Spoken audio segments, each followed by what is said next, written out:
Welcome to the London School of English Live. Our session today is on how to express empathy in English and communicate with your customers in difficult situations. Our expert English language trainer, Jon Dyson, will share practical tips on helpful expressions and vocabulary to use in your communication with clients. And here with us today, we also have Faiza Afzal from our sales team, who will share her advice on dealing with difficult client situations on our Q&A session at the end of the live stream. Before we start with the main content, Faiza, over to you for a few words about our business and professional English training in London and online. Great. Thanks very much, Olga.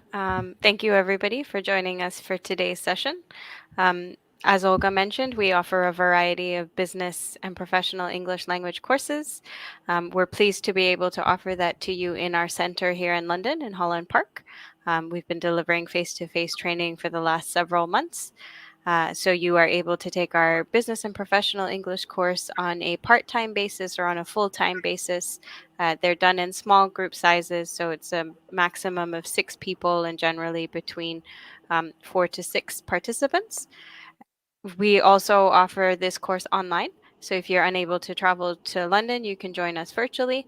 Again, there are different time slots, and this is offered for 3 hours every day, Monday to Friday. And you can find more information on our website here. In terms of the topics that we cover, it's everything from meetings, negotiation skills, presentation skills, and writing skills. And a lot of what I think today's session will be about is, if you're having to encounter difficult moments in, for example, those meetings or in negotiations or in your interactions with your colleagues, how you can use your language to ensure that, you come across in a fair and empathetic way. So. And for any questions that you might have, feel free to contact us at clients@londonschool.com. We would be very happy to help you with your inquiries. Great. Thank you very much, Faiza. And I would like to welcome everyone here. We already have our viewers joining. Welcome, Frank, one of our alumni. Always good to have you here with us. And as Faiza mentioned, here is the email address that you can get in touch with. So without further ado, Jon, over to you for the main content. Okay, thank you, Olga, and welcome to Ali Abdi, who is joining us all the way from Somalia. Wow, truly is a global webinar, this. Okay, so welcome to another live stream from the London School of English. My name is Jon Dyson, one of the trainers here, and I'd like to thank you all very much for joining us today for this live stream. Today's subject is how to talk with customers in English, empathy and dealing with difficult situations. So quite a sensitive subject there.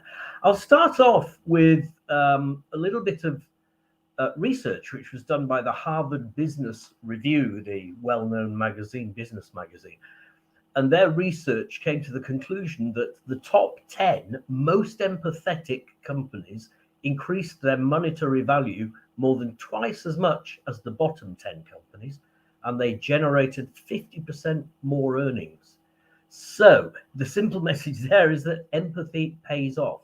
Obviously, we should all be empathetic anyway, but there is a solid business reason for saying, why should we be empathetic? What's the dividend from it?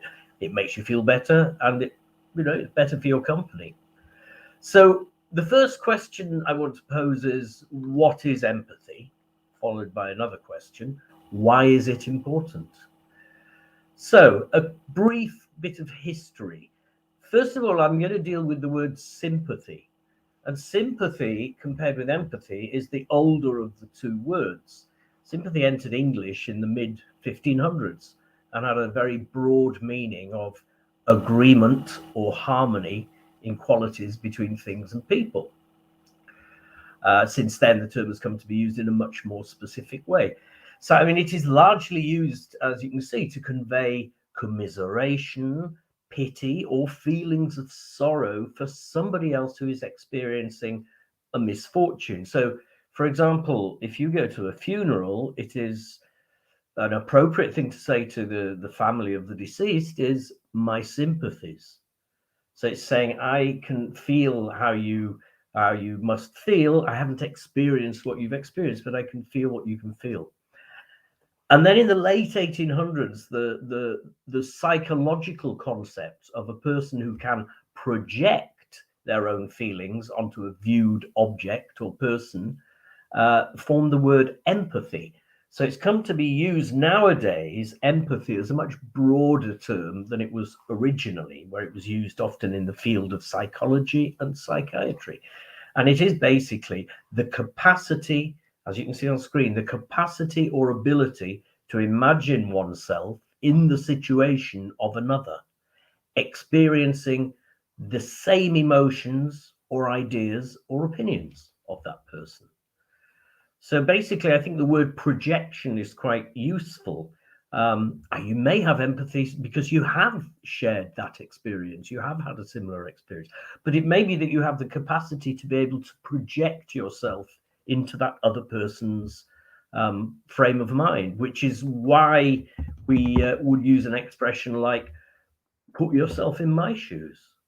Put yourself in my shoes, which basically means try and imagine things from my perspective.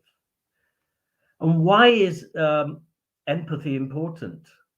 Well, when it comes to customer, I think, and I will come to this later on as well, we are all customers. We're not just people who deal with customers. We are customers ourselves. And there are certain concepts and certain values that are important to us as concepts. We want to be respected.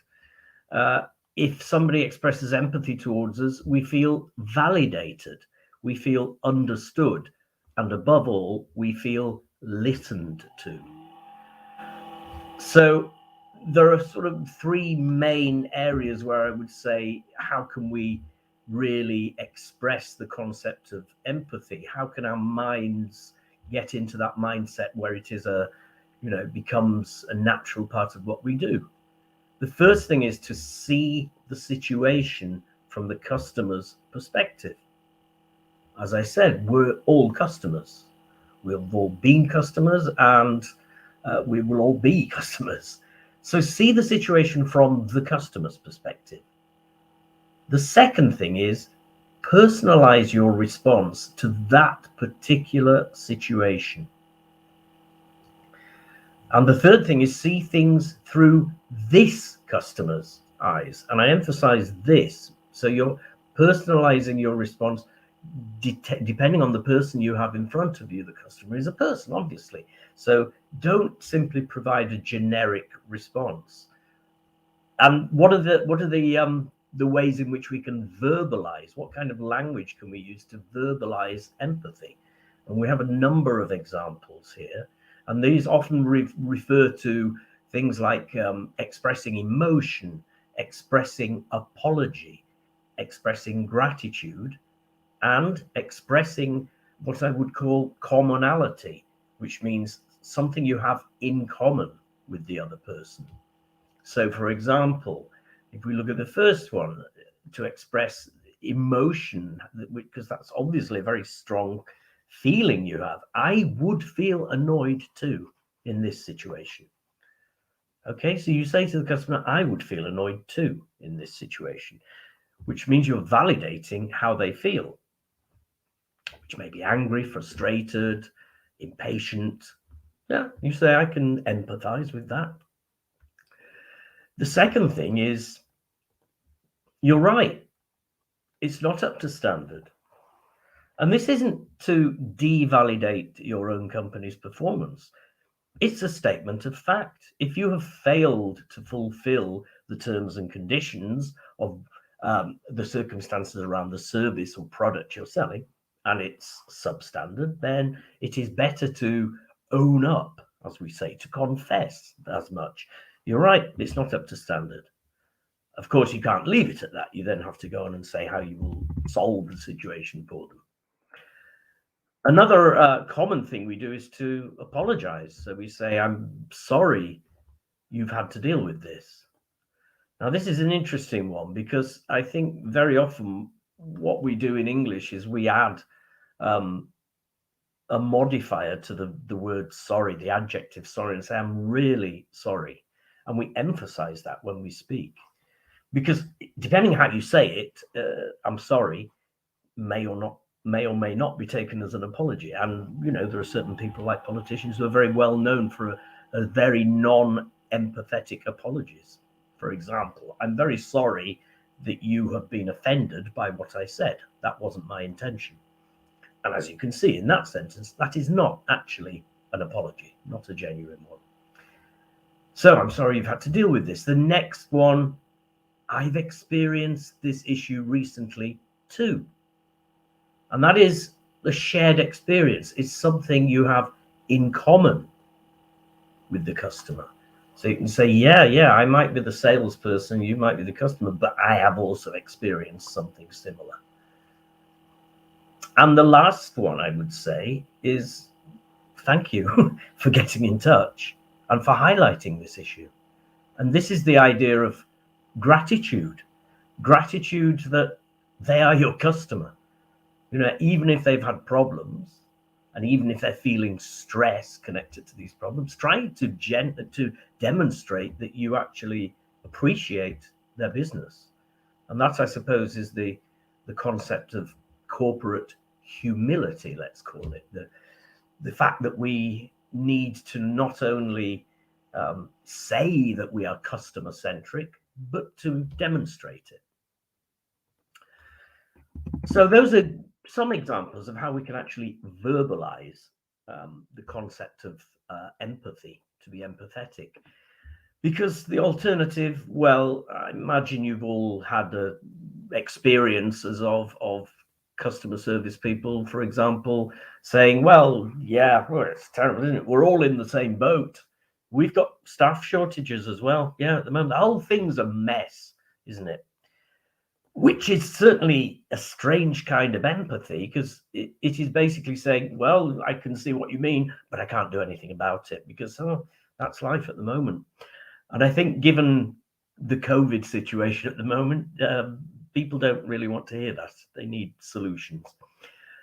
An alternative to that, which would be more empathetic, would be to say, yes, these are challenging times, but as you say, that's no excuse for what has happened. Let's try and find the best solution under the circumstances. What will be good for you? So that series of statements, yes, these are challenging times, acknowledging it, but that's no excuse. Okay, the customer will feel, well, it understands my situation. Let's try and find the best solution together, which again, involving the other person is a very empathetic thing to do. It's a shared experience. It's not simply going to be me providing a solution which may or may not be suitable for you. What will be good for you? So again, it's pulling the customer towards the center ground where you can reach some kind of agreement. What about the situations where empathy is required? Obviously, there are a number of situations, such as, let's say, a faulty product or a substandard service. We've all experienced it, I'm sure. It could be having the wrong or the incorrect product delivered. It could be a lack of information, simply a lack of information. And the last one I put in is what I mentioned before, corporate humility. So a lack of corporate humility. And that is what is often called the boilerplate response. The boilerplate response basically means the same response for any customer and any problem. It's a script, if you like. Oh, we say that, and well, that's our normal practice. Yes, those are our terms and conditions. Okay, it solved your problem as a salesperson because you are, as we say in English, washing your hands of the business. But for the customer, no, it shows a little bit of arrogance on the part of the seller, let's say. Because remember, nowadays, if we look at B2B, business to business, or B2C, business to consumer, the customer, in both cases, is very powerful and very capable compared with years ago. If they are not happy with something, they can write a review, they compare other reviews and prices, Their expectations are very high. And ultimately, they can just walk away and use another company if your response doesn't show any kind of empathy. So what's the key? I think the key is to listen actively and to hear what the customer is saying and to respond directly to what they say. So in the next section, what I've done is prepared a dialogue between a service provider and a customer. And as we go along, looking at this dialogue, we will comment on how empathetic language can help to manage the situation effectively. So this is a problematic situation for the customer. So the customer's name is Mohammed, and the salesperson's name is Elena. And Mohammed is calling Elena by phone and says, "Hello, is that you, Elena?" "Ah, yes, hello, Mohammed. My apologies for keeping you waiting on the call. My apologies." So that's a useful little expression, rather than always saying, "I'm sorry." Now, my apologies sounds a little more elegant, let's say. "I can imagine how busy you must be right now." Okay, that's the idea of projection. If you say, "I can imagine how busy you are," it means you're putting yourself into the situation of the other person. And they appreciate that. "We're in challenging times." "Yes, good morning, Elena. Yeah, we have a difficult situation, but specifically regarding our order with you, we've been waiting 5 days for the shipment to arrive." Wait 5 days and you're not keeping us informed about what's happening. This is not acceptable to us because it's having a knock-on effect on our production schedules. So as you can see, that is a very clear and explicit explanation of the problem and the consequences of that problem. So the problem is waiting for a long time and the feeling that they're not informed, and the consequences are quite serious ones for their business, a knock-on effect on production schedules. Elena comes back with a statement. "I can appreciate that it's causing you problems. I can appreciate that it's causing you problems." Again, it's putting yourself in the other person's shoes so that you can almost experience how they are feeling about it. You're in their shoes. And the first thing she does is, "I can only say how sorry we are for the considerable inconvenience." So again, that's another word which is often very suitable to show empathy, to show that you can project your feelings onto the customers, is inconvenience. So just a 3-word phrase. Apologies, sorry, 4 words. Apologies for the inconvenience. And Mohammed says, "Well, okay, I accept that, yes, the inconvenience, but it isn't helping the shipment to arrive." Good point, Mohammed. Yeah. "Yes, I see." And now what Elena does is she starts trying to probe for more information. She says, "Can you tell me what information you have had so far?" So she is addressing very explicitly and specifically the fact that Mohammed hasn't had sufficient information. So can you tell me what information you've had? And then we can take some specific steps to address the problems. Take some explicit steps to address the problems. So she's directly responding to what Mohammed has said. She's checking and verifying the information, which has 2 purposes. One is to make sure that as a salesperson, you understand what the problem is, but also it validates what they've said because it shows that you are listening. If you ask that question, it means I am listening to you now. So that's the first part of the conversation.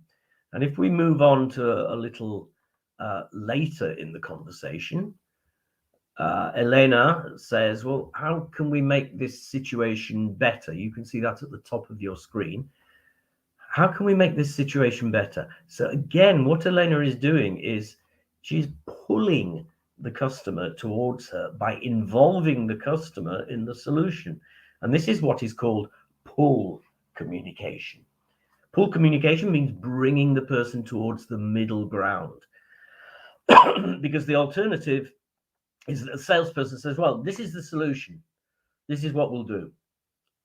And that is push communication, which is basically saying much easier push communication. You're saying, right, that's it. That's what we're going to do. And the customer has no stake, no involvement in the resolution of the problem. But what Elena does is she continues, I have some suggestions about what we can do immediately to work round the problem. Now, it's quite a useful term as well. When you work round a problem, it means the problem doesn't disappear. It simply means you're finding a way of maneuvering your action so that you can avoid the worst consequences of that problem. So if you work round a problem, you're trying to find a partial solution or the best alternative to a solution. So she continues, tell me what you think about, and then she gives her solution, her suggestion for a workaround. But again, tell me what you think about is inviting the other person. It's projecting onto the other person a desire to say, I want this as a solution. Now, it may not be possible, but you have shown empathy because you've asked. If you don't ask, that's not really very empathetic. And it also tends to suggest that you may not really be interested in what the customer has to say. Okay, and then we move on to the end of the conversation. At the end of the conversation, again, Elena speaks first and says, would that help the situation? Would that help? So she's asking for feedback. She's interested in what the customer has to say. Mohammed says, well, it's a partial solution for the time being, but we will have to make some adjustments on our side. And again, Elena explicitly says, I hear your situation. I hear you. I'm stating that I understand what your problem is and the need to make adjustments. And I am sure we can find a way of, and here I've put adjusting the price to reflect the issues you have had with the shipment. Now, of course, in this case, what Elena is doing is basically offering a discount. You may not be in a position to do that, but what you can do is say, we'll ask whether it is possible to give you some form of compensation or benefit to compensate for the fact that you've had difficulties, you've had problems in terms of the customer. I think the main message from this is that during this dialogue, we get the sensation that Mohammed has involvement in the solution and he is invested in the solution. And I think that mutual investment is part of empathy because it means you are projecting across the situation into this person's mind, this person's feelings, this person's decision-making process to make it a joint decision, not simply a decision which is, let's say in the old-fashioned way, what companies used to say is, well, this is our solution and take it or leave it. And the take it or leave it attitude simply doesn't cut the mustard nowadays. Okay, I'm sure we can find a way of adjusting the price. So Mohammed then states, well, I think that's only reasonable given the major problems this lateness has caused us. So there Mohammed is kind of saying, oh, right, okay, yes, that sounds reasonable to me. And perhaps Mohammed wasn't expecting it. Because there's also the concept, when you talk about problems with customers, it can very easily escalate. And then it becomes rather more conflictive. If you show empathy, if you apologize, if you put yourself in that other person's position, you disarm that person's anger in a sense. What I mean is if anger is like a gun, then you take that gun away from the person because you're moving towards their position. And again, it comes back to validating people. So Elena says, I'll speak to my colleagues in sales and logistics right now, which is good to hear, not in an indefinite period of time, and get all the information I can from them. I will get back to you by video call later. Okay, so she makes a promise. I will get back to you, which means I will return the call, the video call. We will communicate again. I will call you. When is the most convenient time for me to ring? Okay, again, a matter of professional courtesy, of saying, I can be flexible around you because you're the one with the problem. Mohammed replies, anytime after 4 p.m. local time. Okay, Mohammed, I'll call soon after 4 p.m.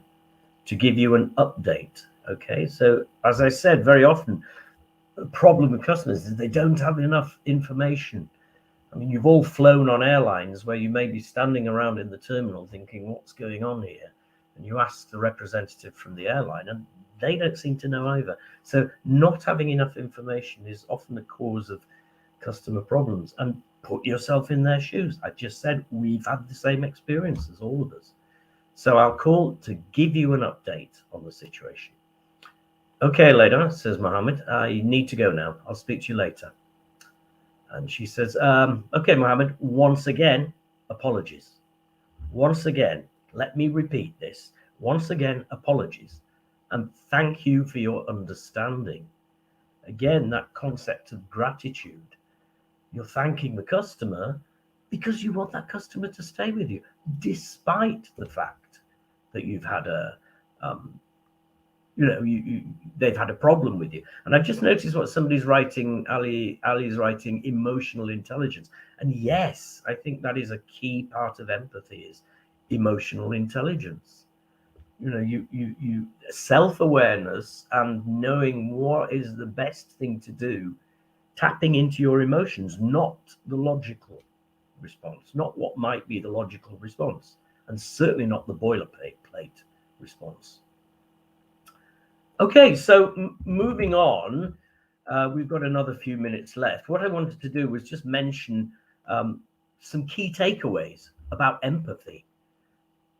And it's really in the form of a model which I discovered recently, which is called HEARD, which HEARD. So the first key takeaway is the word hear. And the example is, tell me what happened. Tell me what happened. I'm listening. I'm listening to you. The second word is E, for empathy, or to empathize. I understand how you feel. Okay, I'm putting myself in your position. I understand how you feel. The third word, A, is apologize. I'm very sorry indeed.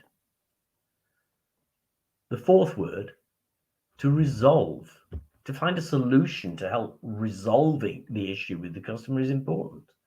So what can we do to make this right?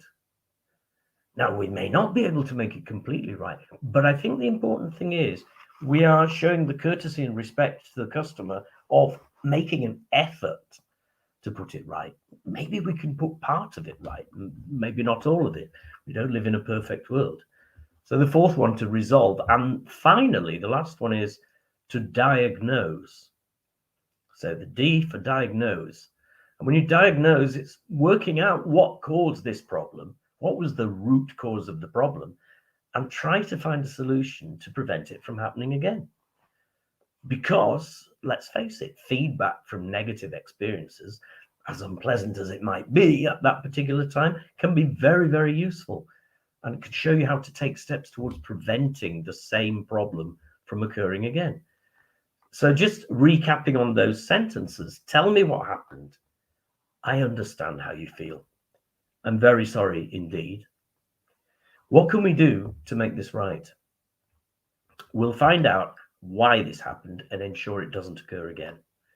So, as it says on the screen, the customer feels they have been heard, or if you like, listened to. Okay.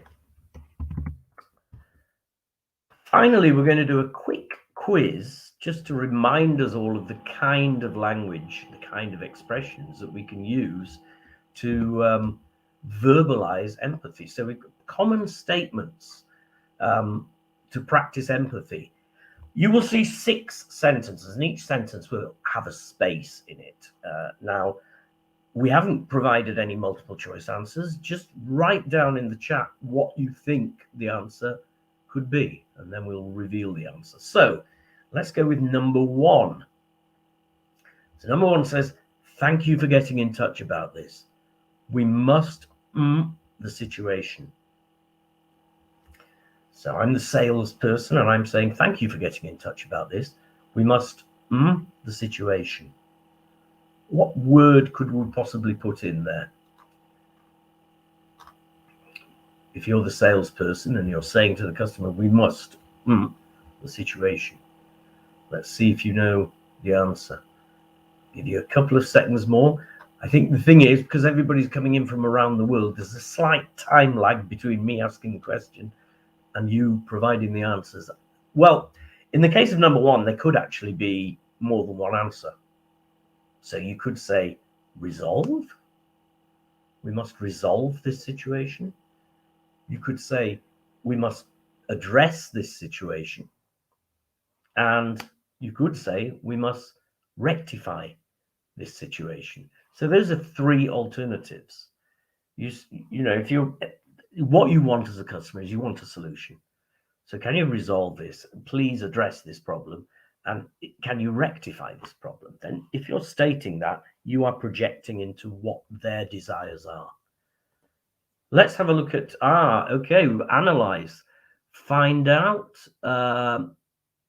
Well, certainly we would say find out about this situation.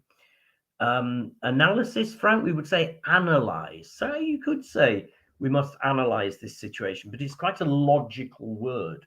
I think maybe it's appropriate to use more the word address because it suggests that you're going to do something about it, as does the word rectify. Let's move on to number 2. My sincere for the inconvenience. So what do you think might go into that space? My sincere for this inconvenience. What could it be? I think there's only really one good option to complete this sentence. It's like saying, I'm really, really, really sorry.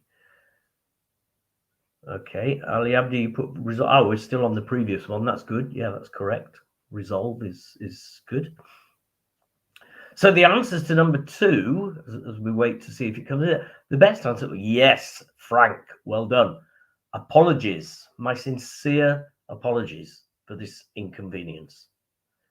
Yeah, and we can also put at the end of the sentence for the inconvenience caused. So it causes an inconvenience. Right, let's move on to number 3. Number 3 is, if I correctly, your problem is the following.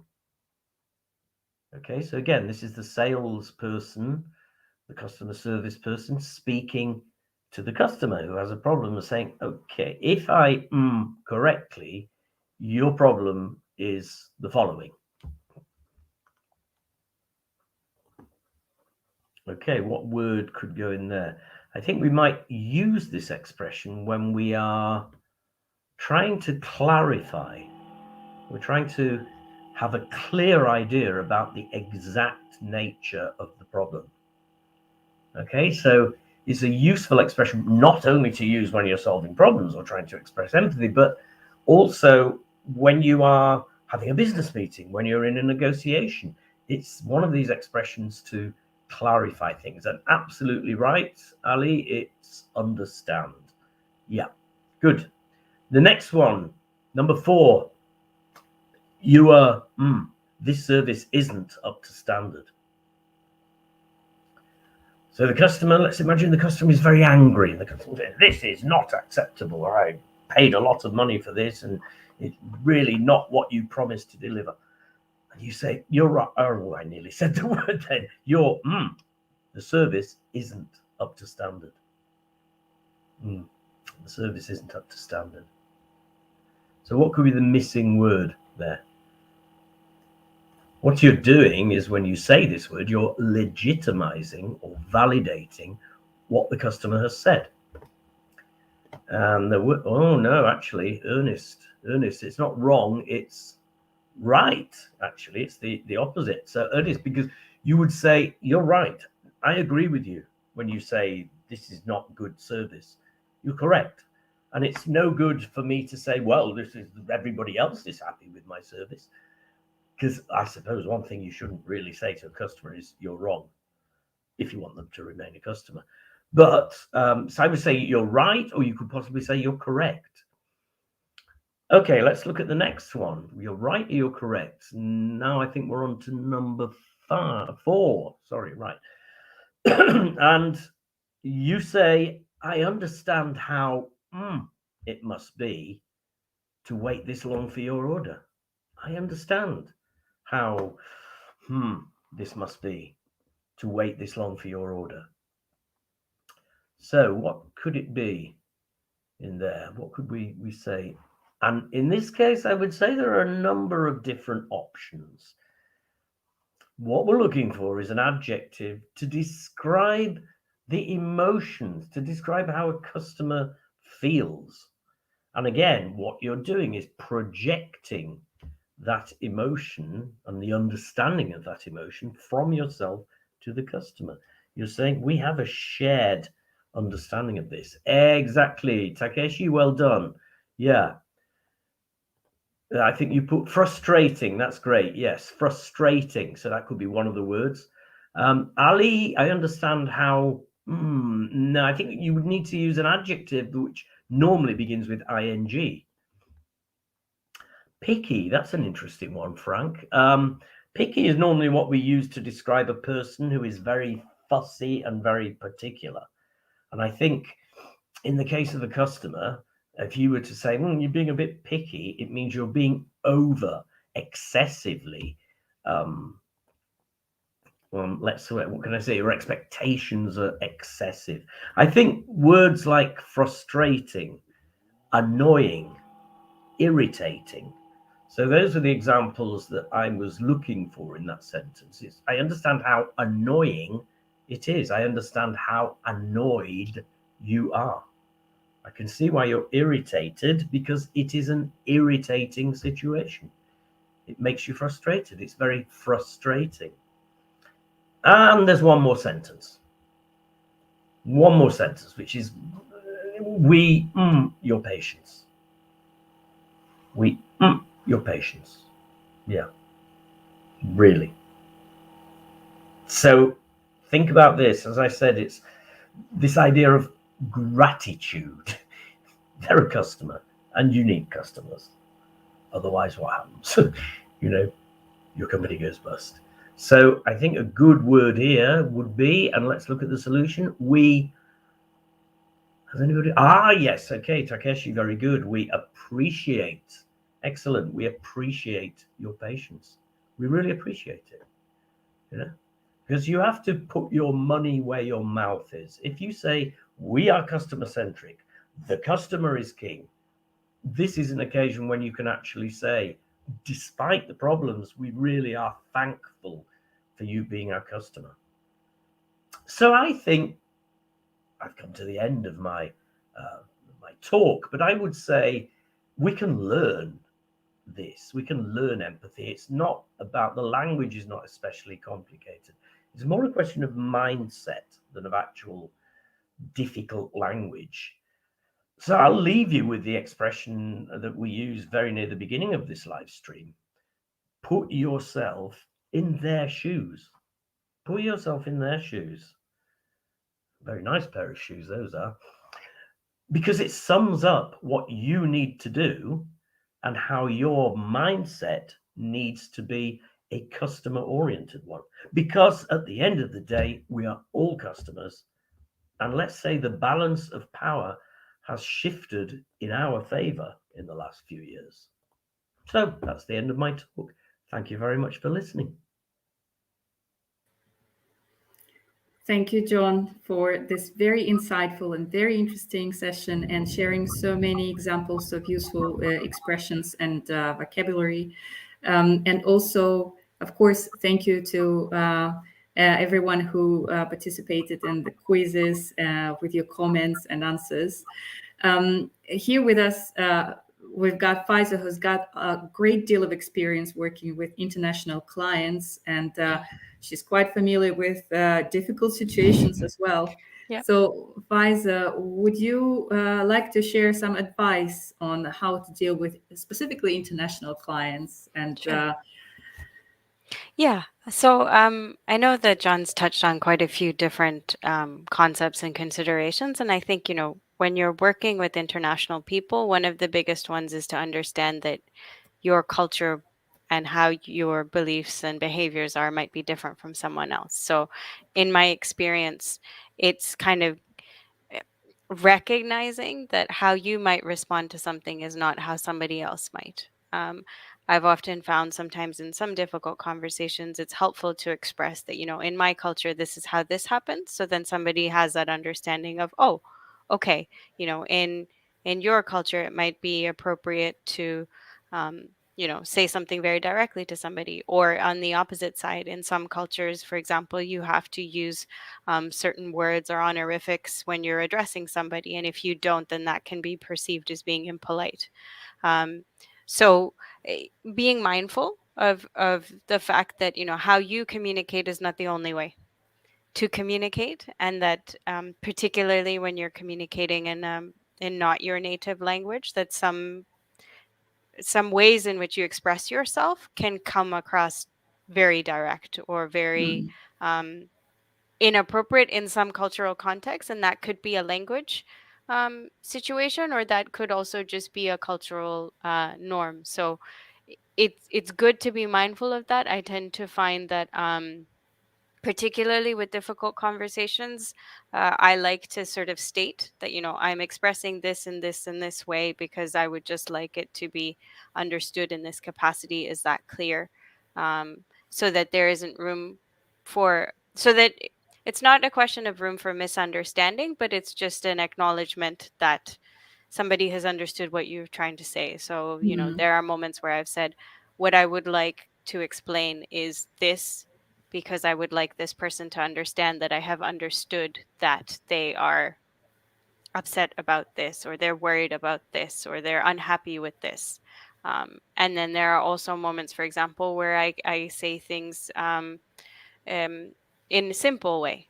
So, for example, I sometimes say, we cannot help you, because that is the fact. And, sometimes in difficult situations, it's a question of somebody asking somebody for something else and seeking assistance or seeking help. So if you can say, after everything you've said, after everything I know about you and us, I cannot help you. And then there's the understanding there, and then you can build from there. Thank you, Faiza. John, would you like to add anything? You're muted, Jen. We can't hear you. I am muted. Yeah, I would go back to what Ali from Somalia said about emotional intelligence, and that kind of dimension is using your instinct and your self-awareness and your cultural awareness to know that, okay, this person operates under a different level to me, and I have to make allowances for that. I mean, for example, you can say, very broadly speaking, according to a lot of cultural models, there's the kind of task-oriented cultures and the relationship-oriented cultures. And that you can see where there can be one person might think that person has no empathy whatsoever. They're just not necessarily the case. They simply don't express it. And it's what Faiza said about, direct communication and indirect communication. I mean, a lot of the examples I showed were quite indirect communication, and they were kind of gift wrapped, if you like. So that when you say, I can't do anything for you, that is the honest truth. Of course, I'm a native English speaker, so I'd probably say, well, I mean, I can understand how you feel, and, I'm really sorry about that, and I appreciate how difficult it is for you, but I can't do anything to help you. So I'm kind of putting all this wrapping paper around it and using the language, which certain people who speak very directly in, direct speaking cultures may not like. But I think at the end of the day, emotional intelligence and awareness of difference is so important. I'd also say, to add to that, John, it's sometimes also how the conversation progresses. So if you're Yeah, having a difficult conversation, if yeah, everybody kind of steps into the room being like, we would like to be able to have a respectful conversation that yeah, has a solution. And you can sometimes see it as the conversation progresses. If things get heated or people become emotional, then oftentimes I take that opportunity to take a step back and just be like, can we have yeah, a minute? Can we have a moment? Can we readdress sort of why we're here and what we're trying yeah. to communicate? And sometimes, as you said, like in the indirect or direct, I've found, particularly with different cultures or non-native English speakers, it can sometimes even just help to simply say, I hear you. Yeah. Yeah. Yeah, because it's very simple and it acknowledges the other Yeah. person and shows respect. Yeah. And it's interesting from the point of view of in the language classroom, in business courses, for example, when we do negotiation Yeah. simulations, that's very often the scenario which has implicit conflict built into the communication and where empathy or showing it can go a long way. Hmm. How often I always teach the expression, put yourself in my shoes. Yes. Walk a mile in my shoes, put yourself in my shoes, because it is for me, the most explicit Yeah. expression, verbal expression of what empathy is. Have you the capability? Are you capable of understanding things from my point of view? And I Sometimes think, yes, sometimes not. one of the other things we've noted is, especially because of COVID having caused very challenging situations for many people, not just professionally, but personally and societally, Yeah.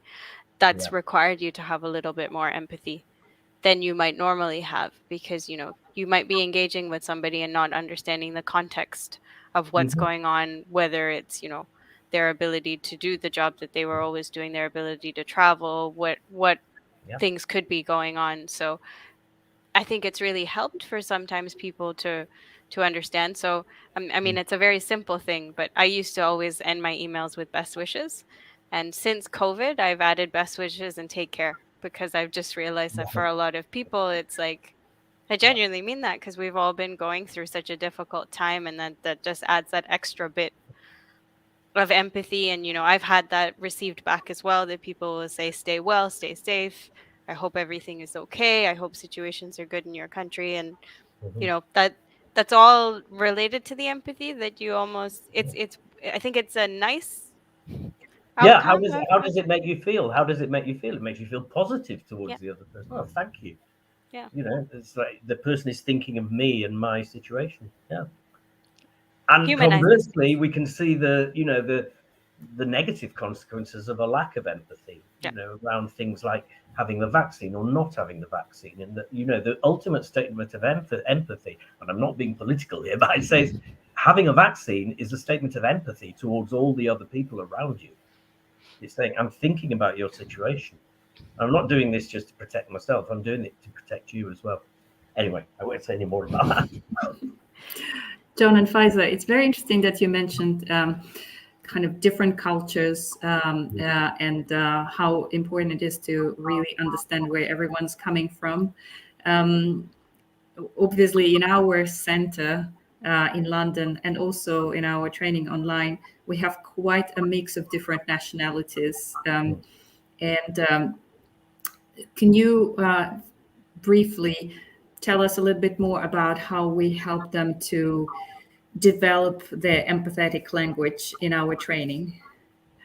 Jon, you already mentioned that you help them with specific expressions, for example, when you're dealing with negotiation situations, but anything else? Yeah, I mean, even at a more general level, one of the things that I think a lot of the trainers at the London School of English do at the beginning of the course, when people are getting to know each other, is say, find something in common, because it's something in common is not you're sharing it with the other person, so you're kind of virtually putting yourself in their shoes.